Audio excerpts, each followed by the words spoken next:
Good Friday morning. It is February 6th. I'm Olivia Calfee. Thank you for joining us for Catch Up Quick on WVLT Plus. We're glad you're here with us today. Now, we do begin with a new synthetic opioid showing up in East Tennessee. It's been linked to 16 deaths since late October. This new drug called cyclorphine. Officials say this is 10 times more potent than fentanyl, and a regular Narcan dose may not work to reverse it. Police found it in 8 East Tennessee counties. Forensics teams say this new drug entered our region quickly. They're now working with healthcare officials and law enforcement to track where it's coming from and how exactly it's spreading. It is concerning just due to the rate. So we had 1 case in October, 3 in November, 6 in December, and then we've already had 6 for the first half of January. So I don't like how fast this rate is doubling. I'm still holding out hope that maybe this was a singular batch or 2 that came into the market here in East Tennessee and that we don't see any more. But if we act that way, then we won't be ready when it does come.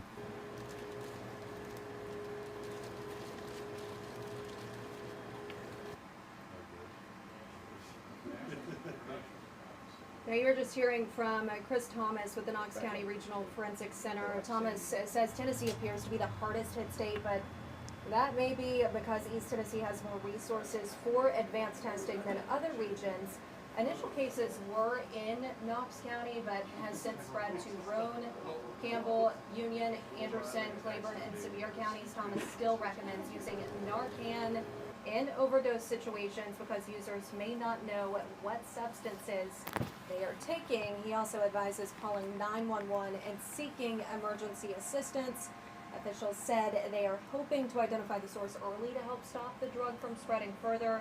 Right now you can get more information on our website, WVLT.tv, also inside the WVLT News App. And a 44-year-old man has been charged with aggravated arson in connection to a house fire. This displaced 11 people last month in Knoxville's Western Heights community. Diego Julia Pedro was arrested Thursday night at approximately 10:30 p.m. at a home on Lonsdale. That's according to Knoxville Fire investigators. From Knoxville Fire investigators. Now, the Knoxville Police Department assisted in the arrest.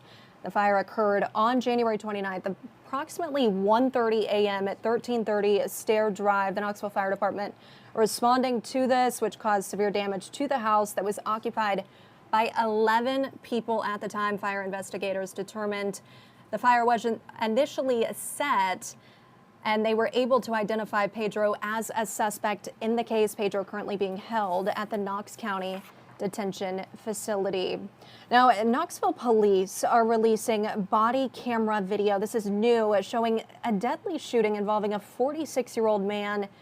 They say it was with a missing 15-year-old girl. So we are going to show you you can see it on your screen right now, the moments leading up to this shooting. We do want to warn you, some of this may be hard for some of you to watch, but officers say they were following up on an investigation last week that the girl was at the North Park Apartments. KPD's Special Operations team entered the apartment. They found Angel Melendez with the girl in a bedroom. They say Melendez pointed a gun at officers. That's when officers opened fire. Melendez died at the scene. The girl was not hurt, but later charged after police say she hit one of their officers in the head with a knife. That officer was not hurt. Now, let's take a look at some of the still images from the Knoxville Police Department showing Melendez pointing the gun at officers. The TBI now leading this investigation. KPD has an internal investigation. Both officers involved in the shooting are on routine leave as this investigation continues. And a former Scott County EMA director is charged following a months-long investigation. Back in August, the TBI says they began looking into misconduct involving David Brewster. You can see him on your screen now. They learned he's accused of inappropriately touching a female first responder. Brewster is charged with sexual battery. The TBI says he turned himself in to police. Right now, officials are asking for some people in Hawkins County to boil water. Hawkins County EMA announcing yesterday The Morrisburg Utility District was out of water, but it is being slowly restored. Officials say there was a major leak in their tank because of the weather. Today, free bottled water, will be given out at the utility district's headquarters on Old Highway. Showers will also be available at East Rogersville Baptist Church Community Center. It is open until noon today. Now to Jefferson County, people still having water problems in this area. Leaders say the Shady Grove and Newmarket utility districts are still online. Their water tanks are sustaining. Water levels at the Gentry Hill tank towards Cherokee Dam are improving, but at a slower rate after leaks were reported Wednesday. A replacement for a faulty membrane filter that's been causing the water issues is expected to arrive today. We learned from officials not long ago that has already arrived. Now, they tell us they do hope to start fixing this Saturday, if not sooner. Officials say that water tank levels will likely drop when this is getting repaired. We did speak with Newmarket Mayor Danny Willick, who's calling for a meeting of all elected officials to figure out what went wrong and how to prevent this from happening again. We owe it to our citizens to understand, like I said before, what happens and why it happened and what we can do to prevent it. We're working with each other and working with the other towns. We know Jefferson City is our supplier. Maybe that we can look at some type of backup supplier or something. Newmarket Utility District is doing all that they can, and I think it's got everyone's attention that this is a real problem and we need to make some real solutions out of this problem.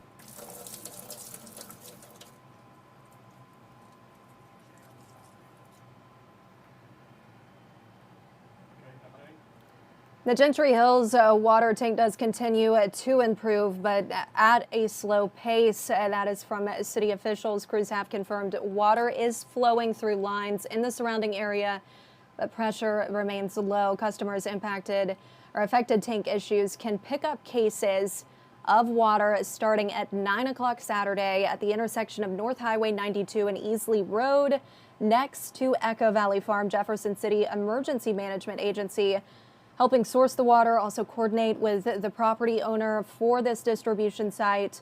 The city expects delivery of an emergency membrane at midday Saturday. Crews will immediately begin replacing the membrane with most degraded output. The replacement process will continue through the night into Saturday. Officials expect this new membrane to be operational by Saturday afternoon or sooner. As we just talked about, those tank levels expected to drop, so you can expect that. If you live in this area, the city's team is going to monitor this situation closely, and they'll maintain communication. Members of the Tennessee Association of Utility Districts also provide technical assistance, will provide technical assistance if that is needed. The Parks and Recreation Department opening that community center for showering. We know it will be open until noon today. Now, while several schools have been out the last several days, a lot of students in East Tennessee finally heading back to class today. A lot of students still out of class as well. But a question a lot of people want to know, how do these school districts make that decision? Our Lindsay Stinger has a closer look. Decision on whether or not icy road conditions are safe for bus drivers is not an easy one to make. And remember, just because your car can get through it doesn't mean this guy can. When dealing with ice and snow on the roads, it doesn't take long for this to look like this. In the early morning hours before the sun is up, Jake Sims and 4 other dedicated drivers are running Knox County bus routes to help determine if it's safe enough to drive. In the morning time when it's dark, so that's the big thing, is just making sure that the stops are safe and that we can get to the school safely. This video was of roads around noon on Thursday, but this was the roads earlier that morning. The ice and snow on the ground making it tough for buses to maneuver. Some of the buses that are here in our infrastructure, they're all rear wheel, so a bus can easily fishtail with just the slightest turn. He also warns about the hidden dangers of black ice. For instance, this road looks safe, right? Wrong. Go ahead and assume it's ice. You can never tell with ice because black ice equivalates to the same color as the road. Sims and his contractors drive specifically for special needs students, so safety is top priority. I'm looking at neighborhoods and driveways. The big thing for us is driveways if we have a wheelchair kiddo. Knox County schools have announced a total of 6 cancellations and 1 2-hour delay due to inclement weather. And in every instance, Sims says he feels as if the district has made the right choice. Even one wreck in a school bus, it wasn't worth it. So I think taking over precaution and being over careful is vitally important when it comes to snow and ice. And while delays and cancellations can be frustrating for parents and students, the contractors behind the scenes are focused on one thing: getting kids home safely. Reporting in Knox County, Lindsay Stanger, WVLT News.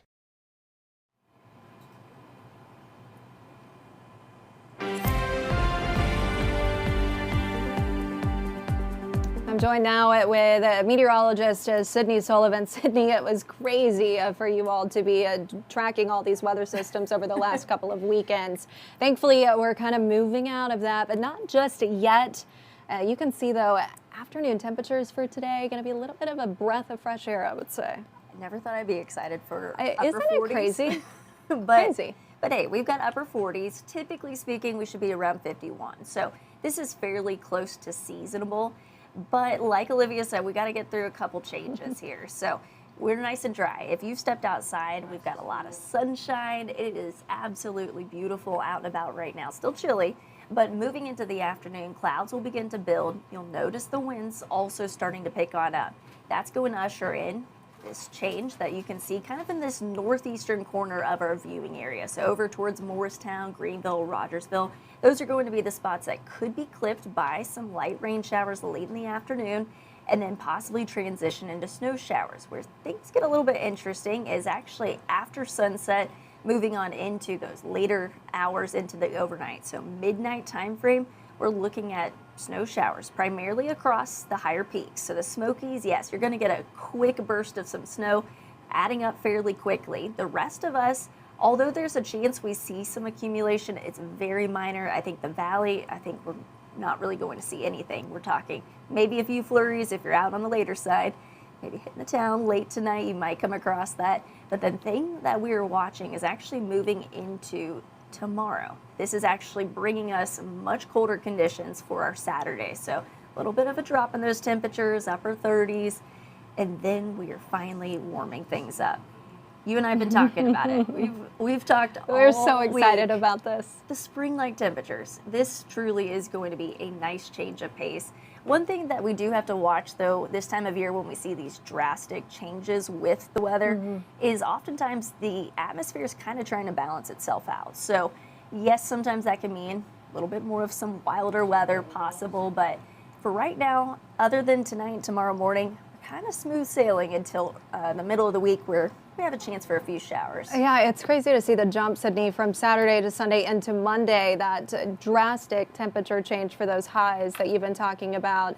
I know I think about the roads, too, with temperature changes like this. That's whenever we've already seen a lot of potholes, but that's when they really start to pop up. But the least that we can do is get outside next week and enjoy that. Of it. But obviously, don't forget about this weekend. Still going to be really cold tomorrow. So, Exactly. Sydney, we appreciate you. Yeah, and don't forget, download our app because you might want to be tracking some of those snow showers, especially across Very good the to have. peaks. And if you want to just step outside over the See weekend. the sunshine. I know. I saw it this morning. I mentioned it. Just the sunshine today on some of those cameras that we have. That just makes the biggest difference in the world. Yeah, but with some of these higher elevations, different snowfall, things that you were tracking, as Sydney said, good to have that WVLT First Alert weather app downloaded on your phone. You can see that popping up right now, giving you that opportunity to scan the QR code on your screen. This will take you to download this app, whether you have an iPhone, an Android, Apple App Store, Google Play Store, it doesn't matter. It's free to download. Great resource to have no matter where you are. It'll actually update. And I'll be updating it in a few minutes, actually. Yes. I love whenever I get a notification. Sydney's tracking the latest. So our meteorologists do a really good job with this app. Really good thing to have on your phone. If you don't already, make sure you do.